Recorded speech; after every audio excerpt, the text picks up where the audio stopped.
السلام عليكم ورحمة الله وبركاته. أهلا بيكم معايا في فيديو جديد من وي. فيديو النهاردة إن شاء الله هشرح فيه معاكم طريقة عمل وحدة الباف المربعة بشكل جديد لعمل مفرش للسرير أو بطانية للبيبي، وممكن كمان نكون منها شال مستطيل. أتمنى تكون سهلة وبسيطة عليكم وكمان تنول أعجابكم. بسم الله الرحمن الرحيم. الموديل معانا النهارده بنشتغل فيه بثلاث ألوان، كل مربع بيكون بلون والتشبيك بيكون بلون مختلف تالت عنهم تماما. يعني انا عندي هنا مربع بيكون باللون البامبي الفاتح، ومربع تاني هنشتغله بالاصفر الفاتح والتشبيك بس، مش هنشتغل باللون البنفسجي غير في التشبيك بس في المربعات بتاعتنا كلها. طيب احنا دلوقتي نقدر نشتغل البطانية او الشال او اي قطعة احنا بنشغلها بلون واحد، مفيش اي مشكلة. تشغلي كل المربعات بلون واحد واشبكي كمان بنفس اللون، وممكن تشغلي كل المربعات بلون واحد وتشبكي بلون مختلف. يعني وليكن مثلا احنا بنشتغل المربعات كلها بالبامبي او البينك ده، بنشتغل التشبيك بالبربل اللي هو البنفسج تشبيك لكل المربعات، والزهرات اللي هنعملها في النهاية بتكون باللون البامبي او باللون البنفسج زي ما انتوا حابين. وهكذا بردك بالنسبة للون الاصفر، بنشوف اللون اللي ماشي معاه وبنشتغل زي ما قلنا مع بعض. هنشتغل مع بعض بخيط صوف متوسط سمك مع ابرة رقم 3.5 ملم. في البداية بسم الله الرحمن الرحيم ببتدي اكون عقدة بداية، بسيب مسافة من الخيط والف الخيط حلقة على الهواء. هدخل داخل الحلقة اسحب الخيط واخرج منها، طرف الخيط بشده بقى في العقدة بداية. اول حاجة ببتدي اشتغلها هي 6 سلسلة. عشان اكون سلسلة عندي على الابرة حلقة، بسحب الخيط واخرج منها بسم الله. 1 الف الخيط على الابرة واسحب منها 2 3 4 5 6. هبتدي اشتغل 8 غرزة باف. بعد كل غرزة وغرزة باخد سلسلة مسافة. هنقفل بس الاول، بسيب اخر الغرز كلها اللي اشتغلتها واروح لاول غرزة بدخل في الحلقة الامامية الفرونت لوب، هسحب الخيط واخرج من تحتها ومن تحت الحلقة اللي عندي على الابرة. خيط البداية بخليه في خلف السلاسل ابتدي اشتغل عليه عشان اخفيه معايا. علشان اشتغل غرزة باف، غرزة الباف ملهاش ارتفاعات. طب بتعملي ايه يا رندا؟ بسحب الخيط واخرج من الحلقة اللي انا فيها واسحب الخيط للارتفاع اللي انا محتاجاه. يبقى كده دي الحلقة الاساسية اللي معايا على الابرة. طيب عدد اللفات اللي هلفها على غرزة الباف بتبتدي من 4 ل5 ل6 لفات، وممكن كمان تشتغلي ب8 أو 10 لفات على حسب حجم الانتفاخ للغرزة اللي انت حباه. احنا النهاردة خلينا ايه خير الامور الوسط، نشتغل ب6 لفات على الابرة. هلف الخيط، هدخل فراغي، هسحب الخيط وهطلع واسحب لنفس الارتفاع اللي انا كنت سحبت ليه لما سحبت الحلقة الاولى. كده مرة. تاني مرة بلف الخيط، بدخل فراغي، اسحب الخيط واخرج وارتفع تاني لنفس للارتفاع اللي انا واقفة عنده. تالت مرة الف الخيط، بدخل فراغي، اسحب الخيط واخرج وارتفع لفوق. 4 5 و6. زي ما قلت لكم انتفاخ الغرزة بيرجع لعدد اللفات، ممكن تكملي 7 و8 و10 وزي ما انت عاوزة، لكن عامة غرزة الباف بعددها الطبيعي بيكون عندك 4 لفات فقط لا غير. دي غرزة الباف الطبيعية. احنا بنحاول نزود في الانتفاخ شوية في الوحدة، بنخليها 6 لفات. تمام كده. عدد اللفات كلها معايا هلف الخيط واخرج منهم كلهم ما عدا الحلقة الأخيرة. هخلي الأخيرة معايا دي اللي هي الأساسية على الإبرة. يبقى أنا كده خرجت من كل الحلقات. معايا الحلقة اللي أنا خرجت بيها دي والحلقة الأساسية 2، هسحب الخيط واخرج منهم هما الاتنين. بعد كده هاخد سلسلة مسافة وارجع أكون كمان غرزة باف. 1 2 3 4 5 6 حلقات او 6 لفات لفيناهم. بنلف الخيط ونخرج من كل الحلقات ما عدا الاخيره، بقى معايا حلقتين. هسحب الخيط واخرج من الحلقتين وباخد سلسله مسافه، وبكرر دوت لغايه ما بوصل الى نهايه السطر. بيكون معايا 8 غرزه باف. بعد كل غرزه باخد سلسله مسافه. رجعت لكم تاني كده، بقى معايا 1 2 3 4 5 6 7 8 غرزه باف. بروح لاول غرزه باف اشتغلتها وبقفل فوقيها بغرزه منزلقه زي ما احنا شايفين. بقى معايا السطر الاول بالشكل ده. طيب ما بين كل غرزة باف وباف اشتغل 2 غرزة باف. بمشي بمنزلقة لغاية الفراغ اللي هو احنا شايفينه ده زي ما احنا شايفين، وابتدي اسحب الخيط وارتفع عشان احنا في بداية السطر، واشتغل غرزتين باف في نفس الفراغ. 1 2 3 4 5 6. هسحب الخيط واخرج من كل الحلقات ما عدا الاولى، واسحب من الحلقتين الباقيين واخد سلسلة مسافة في نفس الفراغ تاني. بكون غرزة باف تاني.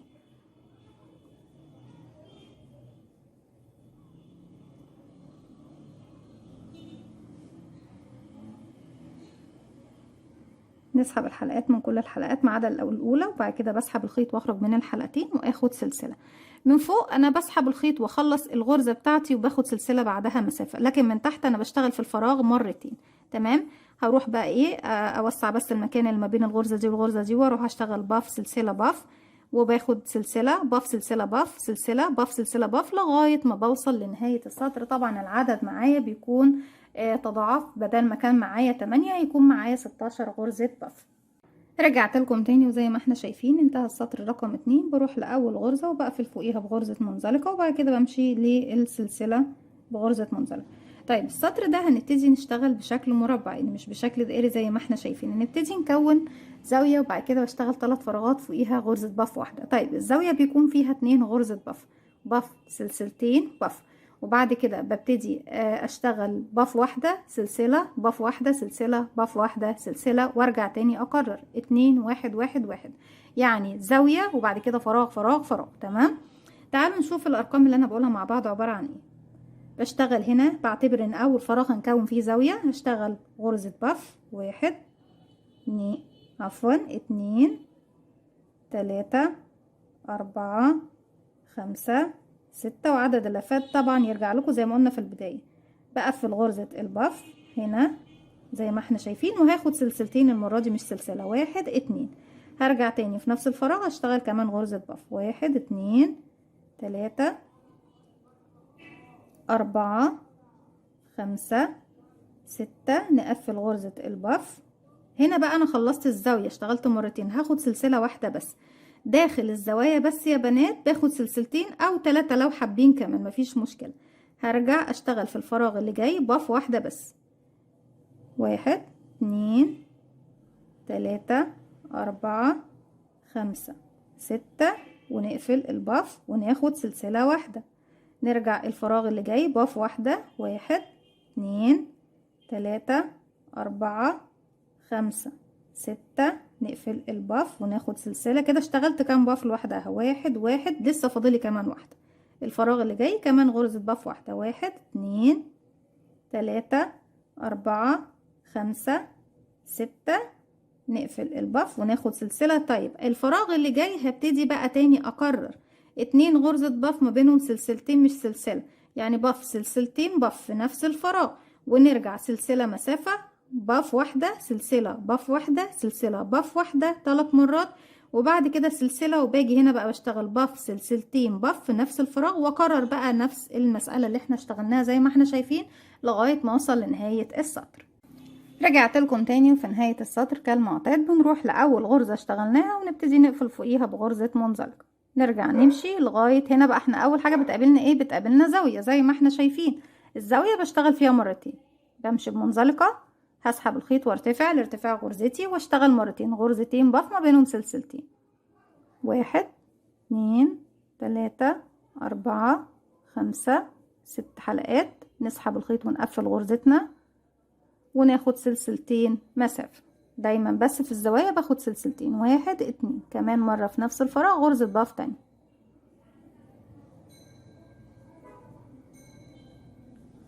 نقفل غرزة الباف. هنا بقى بعد ما قفلت غرزة الباف هاخد سلسلة واحدة بس. ليه؟ لاني مش راح اشتغل زاوية، انا راح اشتغل فراغ عادي. طيب ناخد بالنا بقى من الفراغات اللي ما بين الزاوية اللي تحت دي والزاوية دي. كام فراغ؟ 1 2 3 4، يعني هشتغل 4 اماكن بشتغل فيهم باف واحدة بس. 1 2 3 4 5 6، دي اول غرزة باف من الاربعة، بقفلها وباخد سلسلة. تاني مكان او تاني فراغ 1 2 3 4 5 6، نقفل الغرزة وناخد سلسلة. الغرزة رقم 3 الفردية. 1 2 3 4 5 6، ونقفل غرزتنا وناخد سلسلة. رقم 4 والأخيرة فردية. 1 2 3 4 5 6، نقفل غرزتنا وناخد سلسلة واحدة بس. هنا بقى هنرجع هنلاقي ايه؟ زاوية فيها غرزتين من تحت، بمعنى انا هشتغل باف سلسلتين باف وبعدها سلسلة، وبكرر بقى ايه لغاية ما اوصل الى نهاية السطر بنفس الطريقة، ان بشتغل فوق الزاوية زاوية زيها فيها باف سلسلتين باف. اما الفراغات العادية اللي هي الفردية دي بشتغل فيها غرزة واحدة بس، وبعد كل غرزة وغرزة باخد سلسلة مسافة. اكمل وارجع لكم نشتغل السطر الاخير مع بعض، ومش هيكون فاضل عندنا غير التشبيك وطريقة عمل الزهرة اللي احنا بنخيطها فوق الوحدات.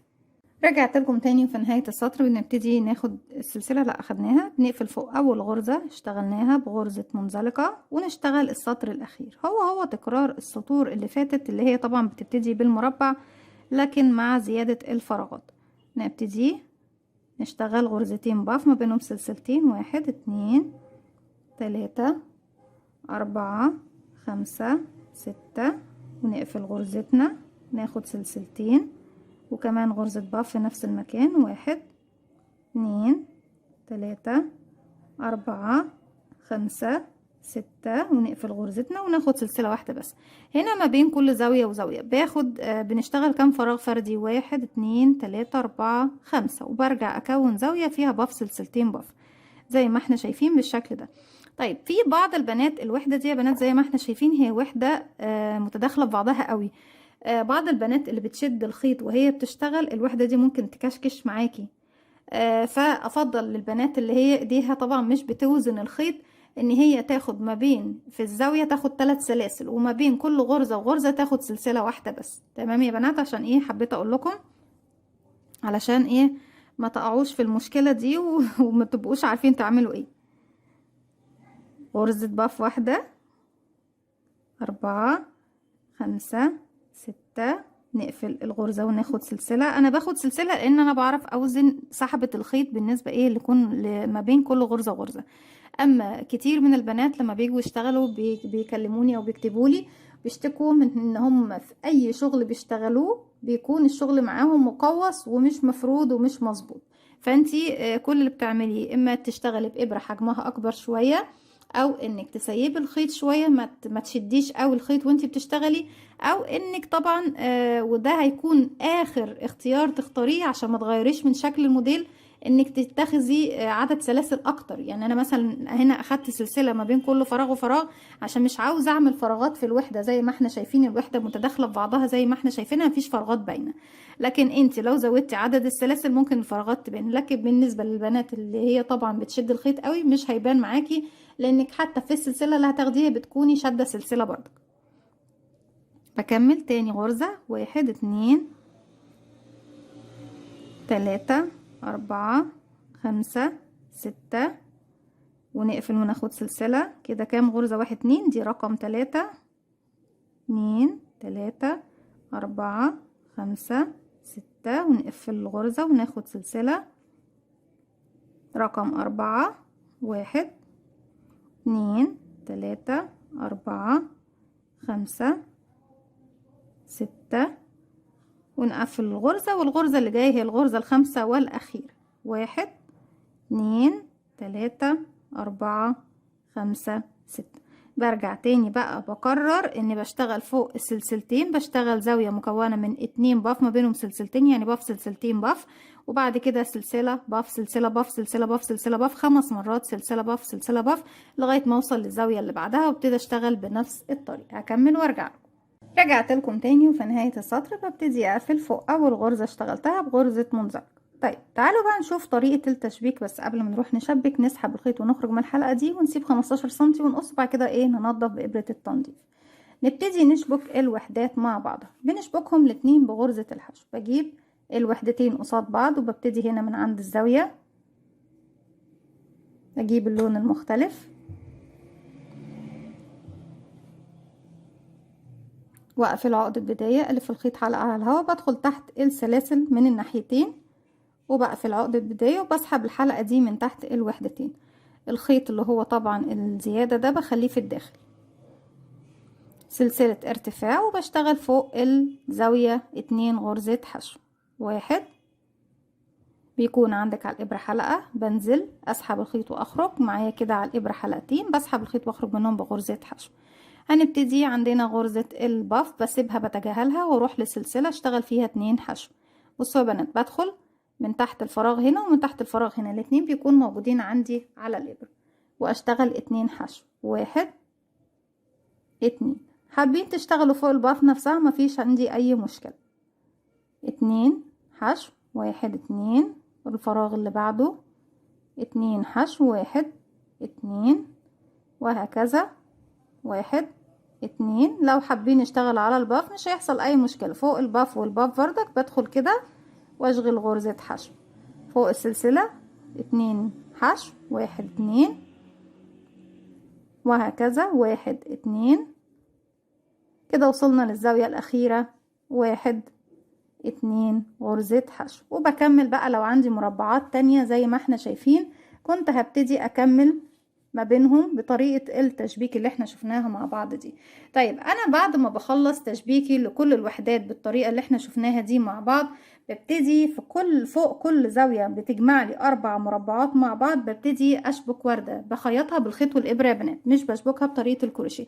طيب طريقة عمل الزهرة او الوردة دي بتكون ايه؟ هبتدي اكون بردك 6 غرزة سلسلة، نقفل عقدة بداية واشتغل 6 سلسلة، 1 2 3 4 5 6. نسيب ال5 سلاسل الأخيرة واروح لأول سلسلة بدخل في الحلقة الأمامية، أسحب الخيط واخرج منها، ومن الحلقة اللي عندي على الإبرة بغرزة منزلقة هبتدي أكون 7 غرزة بف كده، 1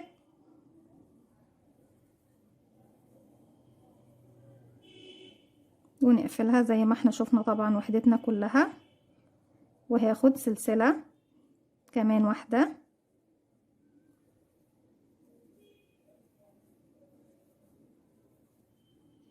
ونقفلها وناخد سلسلة، وبشتغل كده لغاية ما بيكون معايا 7 غرزة بف زي ما احنا شايفين. بعد ما خلصنا السطر بتاعنا معانا 7 غرزة بف، اروح لأول غرزة اشتغلتها وبقفل بغرزة منزلقة. طيب هنبتدي نشتغل فوق السلاسل، همشي للسلاسل بمنزلقة او السلسلة بمنزلقة، هرتفع 3 سلسلة، 1 2 3، وهشتغل في المكان 2 عمود بلفة في نفس الفراغ. طيب ازاي بنشتغل العمود؟ بيكون عندك على الابره حلقه، بلف لفه واحده، بدخل فراغي، اسحب الخيط واخرج، معايا 3 حلقات، هسحب الخيط واخرج من حلقتين، اتبقوا 2 هسحب الخيط واخرج منهم، 1 2 3 سلسله، 1 2 3. هنسيب بقى الفراغ ده ونسيب كمان غرزه البف، واروح في الفراغ اللي بعده اشبك بغرزه منزلقه، 3 سلسله ارتفاع، 1 2 3، و2 عمود بلفه في نفس الفراغ، 1 2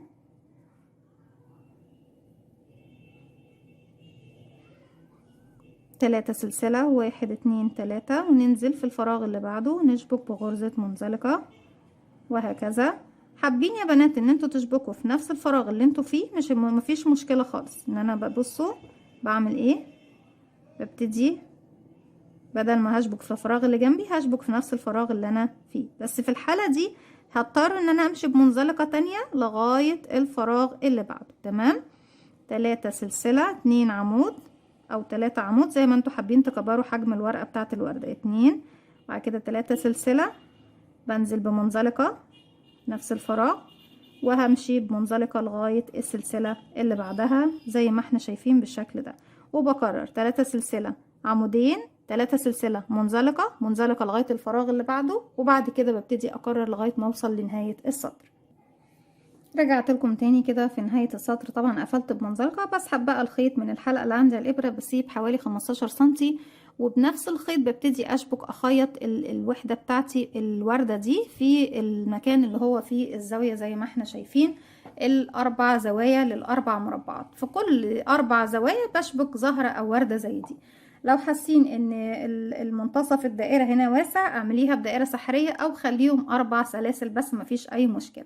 بس بكده بنكون وصلنا لنهاية موديل النهاردة او مربعنا النهاردة او فكرتنا النهاردة. اتمنى تكون سهلة وبسيطة عليكم، وكمان تنول اعجبكم. ما تنسوش فضل الله يستمرني اذا عجبكم الفيديو تدعموني بلايك وشير وسبسكرايب، واستنوني في فيديو جديد من وي. وما تنسوش كمان تفعلوا زرار الجرس علشان يوصلكم مني كل جديد، وكمان ما تنسوش تتابعوا صفحتي على الفيسبوك. السلام عليكم ورحمة الله وبركاته.